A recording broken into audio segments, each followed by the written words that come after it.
안녕하세요. 5분씩 떠나는 문화기행 서울의 서방견문록입니다. 오늘은 대박을 찾아서 서방의 참하고도 2부 영국 티에 웃고 티에 울고입니다. 지난 시간에 송대에는 말차가 유행했고 명대 이후 청대까지 엽차법이 대세했다는 걸 알아보았습니다. 서유럽에는 아프리카 항로 개척 이후에 이 엽차가 유입되기 시작했으며 처음에는 포르투갈 상선들이 나가사키와 마카오를 통해서 실어 날랐죠. 17세기 중반 이후에는 네덜란드 상선들이 운송에 오기 시작했으며 무제한으로 공급되기 시작한 설탕을 잔뜩 넣어 마셨죠. 유럽에 도착하는데 8개월에서 1년 반이나 소요되었다네요. 녹차는 운송 도중 변질 위험이 커 산화가 많이 된 청차, 홍차 아니고는 가지고 올 수 없었겠죠. 유럽의 홍차가 대세인 이유입니다. 히말라야 산맥 위로 차를 실어 날랐던 마방에서 푸얼차가 태어났다는 일화가 떠오르는군요. 티벳에 도착한 전장 벽돌차입니다. 이때 푸젠성과 대만의 울롱차가 이름을 날리게 되었죠.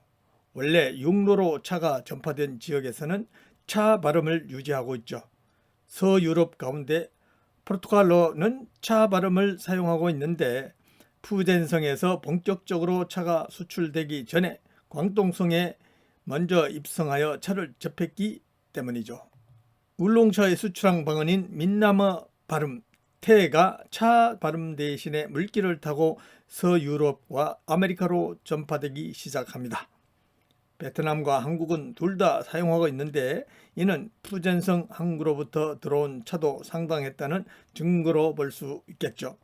네덜란드의 테가 유럽 각국의 발음 습관에 따라 티, 때, 테, 때, 때 등으로 굳어졌죠. 더욱이 이렇게 해를 넘겨 가지고 온 차의 가격은 원산지 가격의 100배나 뛰어 지중해 내부를 통하여 유통되던 커피에 비하여 가격이 비쌀 수밖에 없었죠.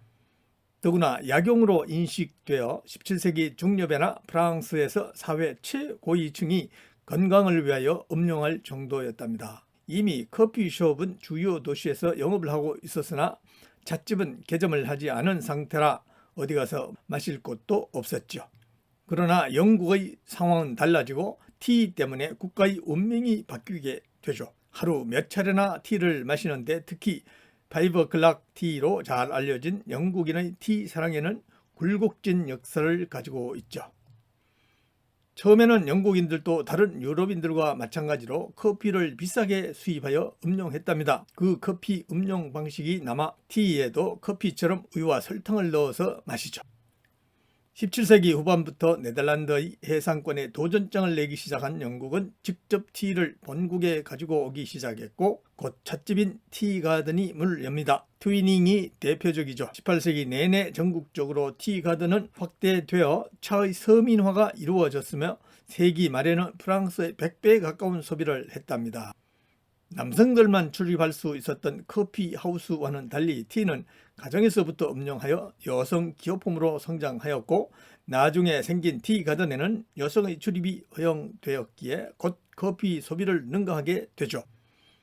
영국 차의 대중화에는 포르투갈에서 시집온 카트린 공주의 역할이 컸다는 일화가 있습니다. 포르투갈은 영국보다 한참 전에 차를 접했고 60년간의 스페인 지배를 막 벗어나 지지를 보내줄 파트너를 찾고 있었죠. 힘들어 차지한 탕헤르 봄베이도 함께 영국으로 시집갑니다. 얼마 후 영국인 포도주 수입상이 포르투갈을 대표하는 포르토 포도주를 만들게 됩니다. 카트린 공주보다 1000년 전에 당나라의 문성공주가 티베트로 시집가면서 가지고 간 차가 후에 티베트의 운명을 바꾸었다는 일화도 있죠. 시집 올 때 좋은 물건 가지고 온다고 함부로 덥석 받으면 안 되나 봅니다. 차 때문에 티베트는 나라를 송두리째 영국은 자국보다 몇십 배 큰 식민지를 잃어버리게 되죠. 중과세 되었던 커피와는 반대로 처음에는 티 소비를 진작시키기 위하여 비과세로 출발했죠. 물론 영불 해협 맞은편 프랑스에서는 적국의 기호품 소비를 억제하기 위하여 때에 중과세를 하여 기호품 가운데 가장 비싼 품목이 되었죠. 점차 소비자가 많아지고 국고가 탕진되자 고율의 과세를 부과하여 영국에서도 티가 사치 기호품으로 둔갑하게 됩니다. 티타임도 등장하고 은주전자와 자기 찻잔의 사용으로 상류사회 부와 매너를 나타내는 척도가 되어갑니다. 빅토리아 티를 남긴 빅토리아 여왕 당시에 절정을 이루었으며 여성의 주요 일과가 여러 집 티타임에 참석하는 일이었다고 합니다. 자기 얽힌 티 먼저 우유 먼저 일화를 하나 소개하겠습니다. 18세기 중반까지는 도기 찻잔이 주류를 이루었죠. 뜨거운 티를 부을 때 깨지는 경우가 속출하여 먼저 우유를 넣고 티를 나중에 따르는 관행이 생깁니다. 그런데 자기 잔을 마련한 부유층에서는 뜨거운 티를 먼저 부어도 문제가 없었기 때문에 이 먼저가 빈부의 차이를 나타내는 척도가 되었답니다. 보온 차이나 보급으로 자기가 서민화될 때까지 계속되었죠. 찻잔 얘기에 인도 찻잔 빼놓을 수 없죠. 영국 때문에 본의 아니게 세계 2위의 차 생산국이 된 인도에서는 차의 소비도 많죠. 이 독한 인도 마살라 짜이는 우유와 향신료를 함께 푹 끓여서 마시는데 다 마시면 찻잔을 바닥에 던져서 깨버린답니다. 아까운 생각이 들지만 카스트 간 공동 사용을 하지 않고 제작비가 종이컵보다 싸다고 하니 이해는 됩니다. 영국의 티 유행은 곧 식민지인 미국으로 건너가 티파티라는 상류 문화를 형성했으며 티가 국가적 대박거리로 성장하죠. 중국에서 차를 사서 식민지 아메리카에 비싸게 파는 겁니다. 대영 제국의 깃틀 가운데 티가 있었던 겁니다. 중국에서는 비당과 자기보다 광저우의 13행을 통한 차 수출로 벌어들이는 은화가 더 많았다고 합니다. 비단은 이웃 인도 이슬람권과 경쟁 품목이고 자기는 유럽섬이 자급자족했으니 남은 건 차뿐이었겠군요. 그런데 1773년에 보스턴 티파티 사건이 벌어지고 미국이 독립을 하자 영국의 티 중개 무역은 폭망하죠.